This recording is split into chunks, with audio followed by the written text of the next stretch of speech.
ভারতের কাছে বাংলাদেশ ক্রিকেটে এখনও বাচ্চা। হ্যাঁ বাচ্চা, আমি একজন বাংলাদেশি সমর্থক হয়ে সেটাই বলছি। আপনি রোহিত শর্মার ক্যারিয়ার দেখুন, টেস্ট ক্যারিয়ার, শুভমেন গিল দেখুন বর্তমানে কি ভালো খেলছে, জয়ছোয়ালের ব্যাটিং দেখুন।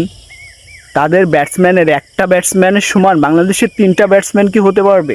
আপনি রবীন্দ্র জাদেজাকে দেখুন, হোফ, সেই ইয়াং থেকে এখনও খেলছে, সেই 6, 7, 8 নাম্বার ব্যাটিং সে করছে। তার উপরে ইন্ডিয়ার কি মানুষের ভরসা, টি20 হোক, হোক সে ওয়ানডে, হোক সে টেস্ট। রবিচন্দ্রন আশ্বিনের মতো ব্যাটারও কীভাবে ডমিনেট করে আসলে ব্যাট করছে। বাংলাদেশের এমন একটা ব্যাটার এখন পর্যন্ত আপনি দেখান।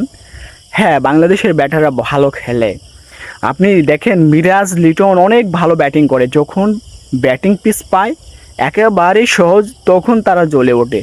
তাছাড়া ওই 2-1টা ম্যাচ ছাড়া যারা একটু ডিফিকাল্ট কন্ডিশন, একটু ডিফিকাল্ট উইকেটে যখন খেলতে যায় ঠিক তখনই তারা খেই হারায়, তারা রান করতে পারে না, তারা 1, 2, 3, 4 এর মধ্যে আউট হয়ে যায়। মিরাজ বলেন, লিটন বলেন, সাকিব বলেন, সবাই ওই আসলে স্ট্যান্ডিংভাবে বাংলাদেশকে দাঁড়িয়ে সামনে থেকে নেতৃত্বে ব্যাটিং করাবে ওই রকম ব্যাটসম্যান আমি একটাও দেখি না।